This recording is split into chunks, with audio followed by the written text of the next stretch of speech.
कभी कभी पढ़ाई सिर्फ किताबों तक नहीं रहती, कभी कभी क्लासरूम में कुछ ऐसा घट जाता है जो सबको चौंका देता है। एक स्टूडेंट जो हमेशा चुपचाप पढ़ाई करता दिखाई देता था, उसके पास एक ऐसा राज था जिसे वह किसी से कह नहीं पा रहा था। क्लास में सब बच्चे अपनी कॉपी और किताबों में डूबे हुए थे, मगर उसकी निगाहें बार बार अपनी टीचर की ओर चली जाती थीं।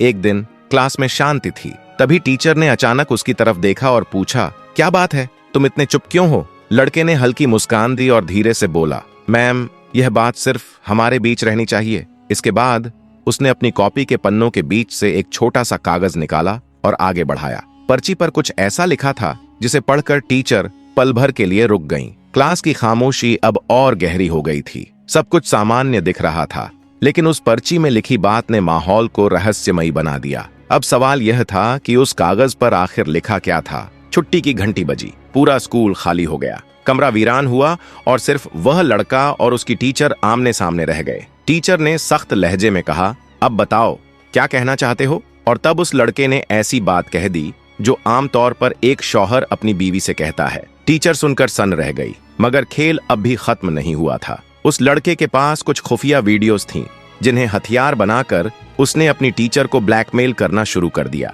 हर वीडियो, हर फ्रेम में छिपा था एक संदेश, सुनो या भुगतो। रात अपनी पूरी शिद्दत के साथ उतर आई थी। बाहर आसमान गहरी स्याही में डूबा हुआ था और बारिश की बारीक बूंदें खिड़की के शीशों पर रेंग रही थीं। कमरे के अंदर नेहा भट्ट अपने लैपटॉप के सामने बैठी थी, आंखों में हल्की चिंता और हाथों में एक ठंडी डर की लकीर। एक अचानक दस्तक ने उसे झकझोर दिया। उसने दरवाजे की ओर देखा, लेकिन वहां कोई नहीं था। फिर फर्श पर एक पर्ची गिरी। नेहा झुकी, पर्ची उठाई और पढ़ा, मैम, आप जो देख रही हैं वह सिर्फ शुरुआत है। अगर आपने नहीं सुना तो सब खुल जाएगा। हवा में एक अजीब सी ठंडक दौड़ गई। लैपटॉप की स्क्रीन पर उसके वीडियो का आखिरी फ्रेम चमक उठा और कमरे की रोशनी के बीच नेहा को एहसास हुआ, यह सिर्फ ब्लैकमेल नहीं था, यह एक खेल था जिसमें नियम सिर्फ लड़के ने तय किए थे। दिल की धड़कन तेज हो गई। बाहर की बारिश अब तेज हो रही थी, हर बूंद जैसे चेतावनी दे रही हो, एक कदम और सब कुछ खो जाएगा।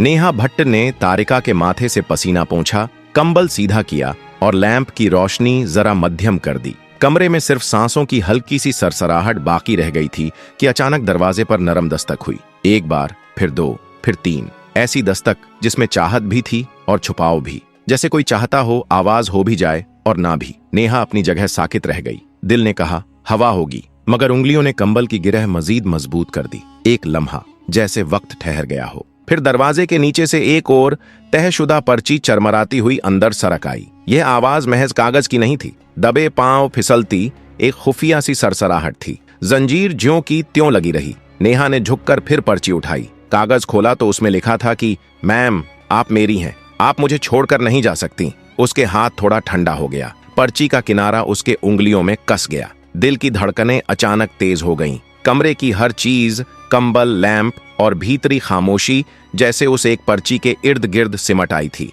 नेहा ने चारों ओर नजर दौड़ाई। खिड़कियों की बारिश, हवाओं की सरसराहट और बगल वाले कमरे की दूर दूर तक फैलती खामोशी, सब कुछ जैसे उस संदेश के इंतजार में ठहर गया हो। फिर अचानक एक हल्की सी आवाज, जैसे किसी ने धीरे से सांस ली हो, कमरे के कोने से आई। दिल ने चेतावनी दी, यह सिर्फ खत नहीं, यह एक शुरुआत है। पर्ची को हाथ में थामे नेहा ने महसूस किया कि अब सिर्फ जवाब देना ही नहीं, बल्कि अपनी हिम्मत और हदों को भी तैयार करना होगा, क्योंकि जो इंतजार कर रहा था वह अब सिर्फ शब्दों में नहीं, बल्कि उनके करीब खड़ा था। और तभी दरवाजे के पास फिर से एक हल्की खटखट सुनाई दी। उंगलियों में सर्दी उतर गई, कमरे की हवा जैसे भारी हो गई और दिल की धड़कन कानों में जोर से बजने लगी। उसने जल्दी से पर्ची किचन के डिब्बे में दबा दी। खिड़की से बाहर झांका, गली सुनसान थी। सड़क पर बारिश की बारीक धारें दूर तक फैली थीं।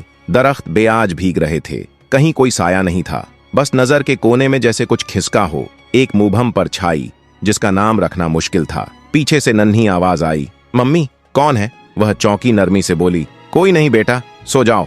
मगर दिल की ताल काबू से बाहर थी, जैसे अंदर कहीं एक छोटा ढोल मुसलसल बज रहा हो। सुबह भीगी हवा की हल्की खुशबू के साथ कॉलेज की लंबी राहदारियों में बेनाम सी नमी थी।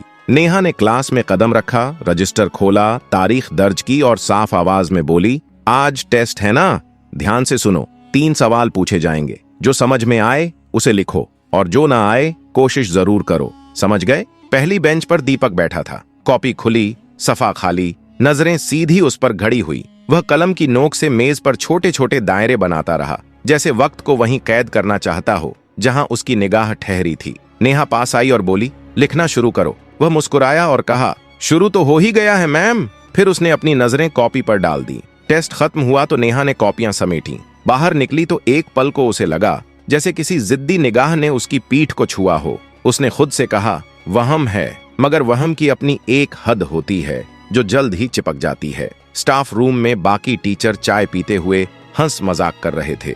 नेहा ने कप उठाया मगर होठों तक ना ले जा सकी। रात की पर्ची जहन में बिजली की तरह चमकी और दिल की रफ्तार तेज हुई। खिड़की से देखा तो छात्रों के हुजूम में दीपक एक लम्हे को दिखाई दिया। अगले ही लम्हे हवा में तहरीर हो गया। अगले पीरियड के बाद उसने क्लास खाली कर दी। दीपक थोड़ी देर वहीं कुर्सी के किनारे बैठा रहा। उसने धीरे पूछा, कॉलेज कैसा लग रहा है? मैम, अगर किसी चीज में मदद चाहिए तो। दीपक का लहजा नरम था, शांत और गंभीर। नेहा ने कहा, मैं तुम्हारी टीचर हूँ, लहजा सही रखना। दीपक ने धीरे कहा, मैम, मैं आपके करीब रहना चाहता हूँ, सिर्फ शागिर्द बनना नहीं। वह एक कदम पीछे हटी। ठंडक हथेलियों से कोहनियों तक दौड़ गई। खुद पर काबू रखो, हद पार मत करो। हद आप खींचती हैं और मैं खुद को हमेशा उस तरफ पाता हूं जहां आप नहीं होती। वो दरवाजे तक गया, पलटा और आहिस्ता कहा, ये बातें खत्म नहीं होती, सिर्फ बदलती हैं। फिर निकल गया। नेहा हंस दी। एक पल को कमरा रोशन हो गया। रात ढली तो दरवाजे के नीचे फिर एक पर्ची थी। आप मुझे छोड़कर नहीं जा सकती।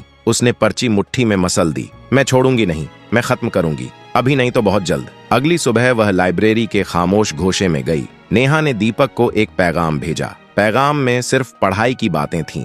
दीपक आया और उसके चेहरे पर हल्की मुस्कान थी। नेहा ने कहा, यह खत्म होगा दीपक, तुम क्लास में पढ़ाई पर ध्यान दो और बातचीत में दूरी रखो। दीपक ने जवाब दिया, आपने कहा था पढ़ाई की बात, लेकिन आप खुद उससे हटकर बातें कर रही हैं। नेहा ने साफ कहा, मैं शादीशुदा हूँ, माँ हूँ और टीचर हूँ। कॉलेज की नियम और कानून के हिसाब से यह रिश्ता संभव नहीं है। दीपक बोला, मैं 19 साल का हूँ, अपने फैसले खुद ले सकता हूँ। आप मेरी टीचर हैं, लेकिन बस इतना काफी है। नेहा ने चेतावनी दी, अगर तुम पीछे नहीं हटे तो मैं आधिकारिक शिकायत दर्ज कराऊंगी। दीपक ने नेहा को कुछ देर देखा, फिर धीरे से बोला, शिकायत करने से मेरी चाहत नहीं रुकती मैम। इसके बाद वह धीरे धीरे वहां से चला गया। दिन के ढलते ही नेहा ने देखा कि कमरे के दरवाजे के नीचे एक नया लिफाफा रखा है। लिफाफे में एक छोटा सुनहरा दिल वाला स्टिकर और एक संदेश था। नेहा ने लिफाफा उठाकर अपनी मुट्ठी में बंद कर लिया। संदेश में एक कड़वाहट थी जो आसान नहीं लग रही थी। नेहा ने खुद से कहा, अब या कभी नहीं। दीपक ने कहा, आप आई, मुझे यकीन था। नेहा ने कहा, मैं आई हूं खत्म करने। जो शुरू हुआ है उसे पूरा करना पड़ता है। दीपक एक कदम करीब आता है। नेहा पीछे नहीं हटती। दीपक ने कहा, आप मुझे नहीं झुठला सकती। नेहा ने कहा, मैं तुम्हारी टीचर हूं, यही मेरा जवाब है। दीपक ने कहा, और मैं वो छात्र हूं जिसने आपको पूरी तरह समझ लिया है। हवा कुछ देर के लिए रुक गई। दिल के किसी कोने में हल्की हलचल हुई। नेहा ने खुद से कहा, वापस जाओ, लेकिन लम्हा अपनी रफ्तार खुद बनाता है। दीपक ने उसका हाथ छुआ। नेहा उसे झटक सकती थी, लेकिन नहीं झटकी। दोनों की सांसें थोड़ी देर के लिए एक दूसरे में घुल गईं। फिर नेहा संभली, पीछे हटी, चेहरे पर डर और पछतावा झलका। यह गलत था, दोबारा नहीं होगा। दीपक मुस्कुराया और कहा, आप चाहकर भी इनकार नहीं कर सकती, यही काफी है। वह तेज कदमों से निकली, कार में आकर बैठी और आईने में खुद को देखा। आंखें नम, चेहरा शिकस्ता। अगले दिन दीपक बदल गया था। राहदारी में रुककर कहता, डरने की जरूरत नहीं, आप मेरी हैं। क्लास में सबको गपशप का मौका मिला। वो एक लम्हा हमेशा याद रहेगा। कुछ स्टूडेंट्स ने दोनों के बीच अजीब सी खिंचाव महसूस किया और बातें और हंसी मजाक शुरू हो गई। एक लड़की हंसकर बोली, मैम, आपके फैंस हैं? उसके गाल लाल हो गए। शाम को उसने हिम्मत करके अपने पति सौरभ से पूछा, कभी लगता है हमारे बीच दूरी बढ़ गई है? सौरभ ने अखबार बंद किया और कहा, होता है, लेकिन अगर हम बात न करें तो दूरी एक दीवार बन जाती है। फिर थोड़ी हिचकिचाहट के साथ बोला, चाय बना दूं? यह एक छोटा सा पुल था, लेकिन सच्चा। एक शाम वह तारिका के साथ बाजार से लौटी। पार्किंग की सीढ़ियों पर उसे लगा कोई पीछा कर रहा है। पलट कर देखा, दूर दीपक खड़ा था। मम्मी, वो लड़का हमें क्यों देख रहा है? तारिका ने मासूमियत से पूछा। नेहा ने कहा, कोई नहीं। उसकी आवाज में जल्दी थी। घर आकर उसने खिड़कियां बंद कर दी और पर्दे गिरा दिए। दिल में खौफ की रग और गहरी हो गई।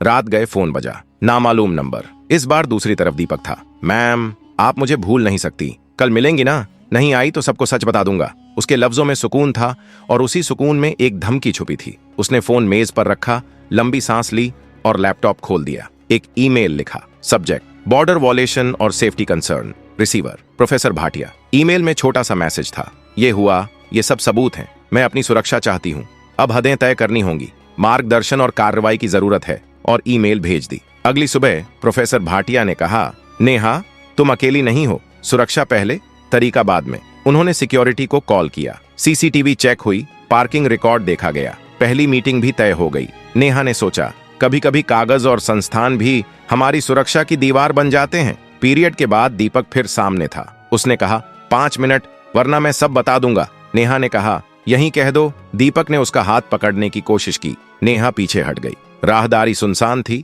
लेकिन मेन गेट की तरफ से दूर बच्चों की आवाजें आ रही थीं। नेहा ने कहा, यह तुम्हारी आखिरी चेतावनी है, अब शिकायत दर्ज होगी। छात्र और शिक्षक के बीच ऐसा रिश्ता मना है, हद मानो। दीपक ने कहा हल्की हिचक के साथ, अगर आप नहीं होती तो लोग इसे सामान्य समझ लेते। मैं सच बता रहा हूं, नेहा ने कहा, मैं झूठ के पीछे नहीं छुपूंगी। लेकिन उसी रात कार के पिछले टायर में हवा कम निकली और सिक्योरिटी गार्ड ने देखा कि कैमरे के किनारे से किसी लड़के जैसा साया गुजर रहा था, चेहरा धुंधला। कौन हो सकता है? गार्ड ने पूछा। उसने कंधे उचकाए। अगर मालूम होता तो यह सब ना होता। अंदर कहीं एक हल्की दुआ उठी कि यह रवैया और ना बढ़े। हॉस्टल के कमरे में दीपक सीधा लेटा था। उसका रूममेट कबीर किताब बंद करते हुए बोला, क्या मसला है तुझे? दिनों से अजीब फिरता है। दीपक ने कहा, कुछ नहीं, कुछ नहीं। वो होता है जिसकी आंखों में इतना शोर ना हो। इतना कहते ही दीपक ने आंखें बंद कर लीं। छत का पंखा घूमता रहा और उसके जहन में वही एक मंजर दायरा बनाता रहा। पुराने ऑडिटोरियम के पीछे जब एक लम्हा लकीर बन गया था, अगले दिन एक सरगोशी ने पूरी राहदारी का रुख बदल दिया। किसी ने पुराने ऑडिटोरियम के करीब बने छोटे प्लेटफार्म से नेहा और दीपक की दूर से ली गई धुंधली तस्वीर कॉलेज के एक व्हाट्सएप ग्रुप में डाल दी। तस्वीरें धुंधली थीं,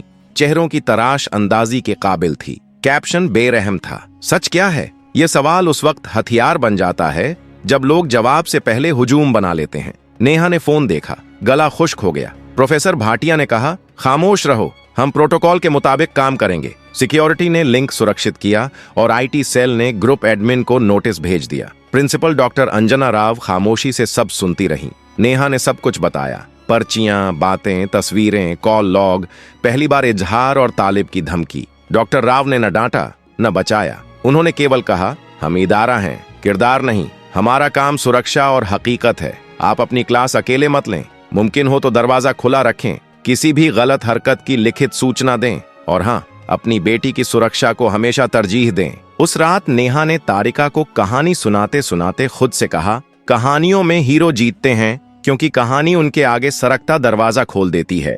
जिंदगी में दरवाजे के साथ वज्र भी होता है। तारिका सो गई, लेकिन देर तक दरवाजे को देखती रही, जैसे वज्र को नाम देना चाहती हो। अगले दिन दीपक ने राहदारी में कहा, पैगामात मिटा दीजिए तो सब साफ हो जाएगा। नेहा ने कहा, साफ झूठ होता है, सच हवा की तरह होता है, नजर ना आए तो भी मौजूद रहता है। दीपक ने हाथ उठाया और कहा, तुमने एक बार मुझे कमजोर देखा और उसे इजाजत समझ लिया। मैंने गलती की, लेकिन उसकी कीमत डर नहीं होगी। वह कुछ पल चुप रहा, फिर वह चला गया, मगर उसके कदम भारी थे।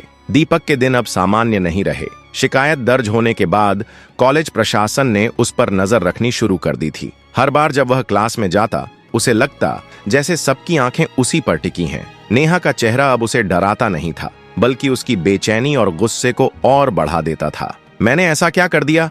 बस थोड़ा ध्यान ही तो दिया था, वह खुद से बड़बड़ाता। धीरे धीरे उसके भीतर यह ख्याल घर कर गया कि वह इस पूरे मामले का शिकार है, जबकि सच इसके बिल्कुल उलट था। शाम को हॉस्टल लौटते ही दीपक का चेहरा थका हुआ और बेजान दिखता। उसका रूममेट कबीर शुरू में सोचता था कि यह बस पढ़ाई का दबाव होगा, लेकिन धीरे धीरे उसने नोटिस किया कि दीपक की बातें बदल रही हैं। वह अक्सर दीवारों को घूरता, बेमतलब हंसता और फिर अचानक चुप हो जाता। कभी कहता कि सब मेरे खिलाफ साजिश कर रहे हैं, तो कभी बुदबुदाता कि नेहा मेरे बिना रह ही नहीं सकती, वो बस नाटक कर रही है। कबीर ने कई बार उसे समझाने की कोशिश की। उसने कहा, यार तू जितना नेहा के बारे में सोचेगा उतना ही फंसेगा, छोड़ ना सब, पढ़ाई पर ध्यान दे। लेकिन दीपक अब तर्क नहीं सुनता था। उसे लगता था कि कबीर भी उन लोगों में शामिल है जो उसे अलग थलग करना चाहते हैं। उसके कमरे में नोटबुक्स पर अजीब सी लिखावटें दिखने लगीं। नेहा का नाम बार बार अलग अलग तरीकों से लिखा हुआ। रातें अब और भी भारी हो गई थीं। दीपक को नींद नहीं आती थी। वह बिस्तर पर लेटा लेटा मोबाइल की स्क्रीन पर नेहा की पुरानी तस्वीरें देखता और कभी अचानक गुस्से में फोन फेंक देता। उसका व्यवहार कबीर को डराने लगा था। उसे लगता था कि दीपक धीरे धीरे हकीकत से दूर जा रहा है, एक ऐसी दुनिया में जहां सिर्फ नेहा और उसका जुनून बचा है। सबसे खतरनाक बात यह थी कि दीपक खुद को निर्दोष साबित करने का रास्ता ढूंढ रहा था। वह बार बार कहता, एक दिन सबको दिखाऊंगा कि गलती मेरी नहीं है, असली सच सामने लाना ही होगा। कबीर के लिए यह साफ हो चुका था कि यह जुनून अब दीपक के मानसिक संतुलन पर भारी पड़ रहा है। नेहा ने तय कर लिया था कि अब वह पीछे नहीं हटेगी। जिस डर ने उसे पहली बार चुप कराया था, उसी डर को उसने अपनी ताकत बना लिया। हर मुलाकात, हर बातचीत और हर मैसेज को वह ध्यान से रिकॉर्ड करने लगी। चाहे दीपक हल्की सी धमकी देता या इशारे में कुछ कहता, नेहा उसे सबूत की तरह सुरक्षित रखती। अब उसके पास डरने के बजाय बोलने का हथियार था। कॉलेज प्रशासन और सिक्योरिटी भी उसकी बात सुनने लगे। शिकायत दर्ज होने के बाद उसे अकेला नहीं छोड़ा गया। क्लास के बाद अक्सर सिक्योरिटी गार्ड उसके रास्ते पर नजर रखते और आईटी सेल दीपक की हर ऑनलाइन हरकत पर निगरानी करता। यह सब देखकर नेहा को पहली बार एहसास हुआ कि वह अकेली नहीं है, संस्था उसके साथ खड़ी है। धीरे धीरे उसका आत्मविश्वास लौटने लगा। जहां पहले वह दीपक को देखकर घबरा जाती थी, अब उसकी आंखों में एक ठंडा सख्त रवैया झलकने लगा। उसने तय किया कि वह हर हाल में अपनी हद बनाए रखेगी। दीपक को अब खुलकर सामने आने में मुश्किल होती थी, क्योंकि उसे पता था कि उसका हर कदम दर्ज हो रहा है। नेहा की यह मजबूती सिर्फ दीपक के खिलाफ नहीं थी, बल्कि अपने लिए भी थी। उसने समझ लिया कि खामोश रहना गलती करने वाले को और ताकत देता है। अब वह खामोशी की जगह सबूत और फैसले की भाषा बोल रही थी। उसकी दृढ़ता ने दूसरों को भी यह विश्वास दिलाया कि सच बोलने से ही रास्ता निकलता है। दीपक अब पूरी तरह दबाव में आ चुका था। शिकायत, निगरानी और हर तरफ बढ़ती नजरों ने उसे बेचैन कर दिया था। उसे लगने लगा कि अगर वह खुद को बेगुनाह साबित नहीं करता तो सब कुछ उससे छिन जाएगा। इसी बेचैनी में उसने एक आखिरी दांव खेलने का फैसला किया, एक नकली सबूत तैयार करना। उसने एडिटिंग के जरिए एक वीडियो और कुछ तस्वीरें बनाई जिनमें नेहा को गलत रोशनी में दिखाने की कोशिश की गई थी। उसका इरादा साफ था, इस खुलासे को सोशल मीडिया पर वायरल कर देना ताकि नेहा की साख गिर जाए और लोग उसे ही दोषी मानने लगे। लेकिन इस बार हालात अलग थे। कॉलेज का आईटी सेल पहले ही उसकी हर गतिविधि पर नजर रख रहा था। जैसे ही दीपक ने फाइल अपलोड करने की कोशिश की, सिस्टम ने अलर्ट पकड़ लिया। तुरंत डेटा ट्रेस हुआ और पुलिस तक सूचना पहुंच गई। उसके फैलाने से पहले ही पूरा प्लान नाकाम हो गया। पुलिस और आईटी टीम ने दीपक को तलब किया। पहली बार उसके चेहरे पर वही घबराहट साफ दिखी जिसे वह अब तक दूसरों पर थोपना चाहता था। उसकी कोशिशें जो कभी चालाकी लगती थीं, अब बस बेताबी और कमजोरी बनकर रह गईं। इस नाकाम चाल के साथ दीपक का आखिरी पत्ता भी खत्म हो गया। उसके खिलाफ सबूत पहले से थे और अब यह नया झूठ उसकी गुनाहों की फाइल में सबसे भारी पड़ गया। कहानी ने साफ कर दिया था कि सच को झूठ के पर्दे में हमेशा के लिए कैद नहीं किया जा सकता। नकली वीडियो का पर्दाफाश होते ही हालात बदल गए। कॉलेज प्रशासन और पुलिस अब पूरी तरह गंभीर हो गए थे। दीपक को तुरंत तलब किया गया। आईटी सेल ने उसके सारे डिजिटल रिकॉर्ड्स, चैट्स और फाइल्स सामने रख दिए। उसके पास बचाव का कोई ठोस बहाना नहीं था। कॉलेज ने तत्काल एक्शन लिया। दीपक को क्लासेस से सस्पेंड कर दिया गया और उसे काउंसलिंग के लिए भेजा गया। यह उसके लिए एक सजा भी थी और एक आखिरी मौका भी। स्टाफ और स्टूडेंट्स को साफ संदेश दिया गया कि किसी भी तरह की सीमा पार करने वाली हरकत बर्दाश्त नहीं की जाएगी। काउंसलिंग सत्रों में धीरे धीरे दीपक की परतें खुलीं।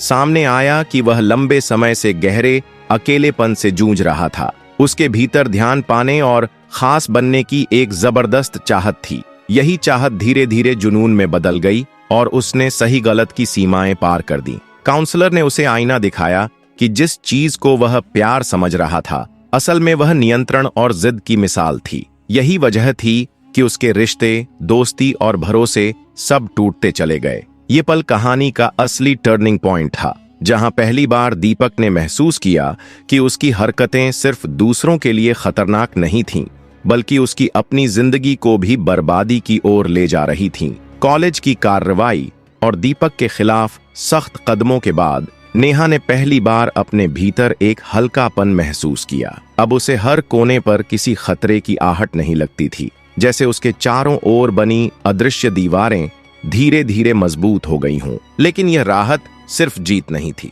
बल्कि एक जिम्मेदारी भी थी। नेहा समझ चुकी थी कि सीमाएं एक बार बनाकर छोड़ देने से काम नहीं चलता, उन्हें हर दिन निभाना और संभालना पड़ता है। किसी भी रिश्ते या माहौल में सुरक्षा और इज्जत उतनी ही जरूरी है जितनी सांस लेना। शाम को घर लौटते हुए उसने अपनी बेटी तारिका को सीने से लगा लिया। उस मासूम की हंसी और रंगीन ड्राइंग्स उसे याद दिलाती थीं कि आने वाली पीढ़ी को सिर्फ पढ़ाई या हुनर नहीं, बल्कि रिश्तों की असली समझ भी सिखानी होगी। नेहा ने मन ही मन ठान लिया, वह तारिका को यह जरूर बताएगी कि प्यार और जुनून में फर्क करना कितना जरूरी है। प्यार में सम्मान और बराबरी होती है, जबकि जुनून में जबरदस्ती और नियंत्रण। यही फर्क आने वाले कल की लड़कियों और लड़कों को समझना होगा। उसने खिड़की से बाहर झांका। शाम की हवा में हल्की नमी और धूप थी, जैसे जिंदगी कह रही हो, अब तुम ठीक हो और यही ठीक रहना तुम्हारी सबसे बड़ी ताकत है। अगले हफ्ते कॉलेज के नोटिस बोर्ड पर एक नया पोस्टर चिपकाया गया। मोटे और साफ शब्दों में लिखा था, स्टूडेंट और टीचर का रिश्ता सिर्फ इल्म और इज्जत पर खड़ा है, बाकी सब गुमराहियां हैं। क्लास खत्म करने के बाद नेहा वहां रुकी। उसने उस पोस्टर को देखा और हल्की मुस्कान उसके चेहरे पर फैल गई। यह सिर्फ एक कागज नहीं था, बल्कि उन तमाम खामोश आवाजों का ऐलान था जिन्हें अब तक दबा दिया गया था। थोड़ी दूर भीड़ के पीछे दीपक खड़ा था। उसकी आंखें उसी पोस्टर पर टिकी थीं, लेकिन इस बार उनमें कोई जुनून नहीं था, सिर्फ हार और खालीपन। जैसे उसने खुद ही मान लिया हो कि अब उसके पास कुछ भी नहीं बचा। नेहा ने उसकी तरफ नहीं देखा, वह बस पोस्टर पढ़कर आगे बढ़ गई। उसके कदमों में अब डर नहीं था, बल्कि एक नई मजबूती थी। और दीपक उस भीड़ में अकेला खड़ा रह गया, अपने ही बनाए अंधेरे में। हदें जब टूटती हैं तो रिश्ते, भरोसे और सपने सब बिखर जाते हैं, लेकिन जब इंसान हदों को संभालना सीख लेता है तो वही हदें उसके लिए सबसे बड़ी सुरक्षा बन जाती है। दोस्तों, यह कहानी सिर्फ नेहा और दीपक की नहीं है। यह कहानी उन अनगिनत लोगों की है जो हर रोज ऐसी सच्चाइयों का सामना करते हैं। कभी एक टीचर, कभी एक स्टूडेंट, कभी एक सहकर्मी, तो कभी एक दोस्त। बस फर्क इतना है कि कोई बोल पाता है और कोई चुप रह जाता है। नेहा ने चुप्पी नहीं चुनी, उसने सच्चाई, हिम्मत और सिस्टम पर भरोसा किया, और यही उसकी जीत बनी। याद रखिए, मोहब्बत अगर हद पार करे तो वह जुनून बन जाती है, जुनून अगर हद पार करे तो वह जुल्म बन जाता है, और जुल्म का अंत हमेशा शिकस्त से होता है। आज दीपक के चेहरे पर हार और खालीपन था। उसके पास न बहाना बचा, न कोई रास्ता। वहीं नेहा के चेहरे पर सुकून था, क्योंकि उसने न सिर्फ खुद को बचाया, बल्कि आने वाली पीढ़ियों के लिए एक मिसाल कायम की। एक माँ के रूप में उसने अपनी बेटी तारिका को यह सिखाया, प्यार और जुनून में हमेशा फर्क समझना। प्यार में इज्जत होती है, जुनून में सिर्फ कब्जा। दोस्तों, यह कहानी हमें यही बताती है कि सीमाएं सिर्फ दीवारें नहीं होती, बल्कि हमारी सुरक्षा की ढाल होती है। तो अगर आपको इस कहानी से सीख मिली है तो इसे लाइक जरूर करें, अपने दोस्तों और परिवार के साथ शेयर करें, और चैनल को सब्सक्राइब करना न भूलें। मिलते हैं अगली कहानी में। तब तक याद रखिए, रिश्ते वहीं खूबसूरत होते हैं जहां भरोसा और इज्जत जिंदा रहती है। और हाँ, अगर हदें टूटेंगी तो तबाही होगी, लेकिन अगर हदें संभाली जाएंगी तो वही हदें इंसान को सुरक्षित रखेंगी। जय हिंद।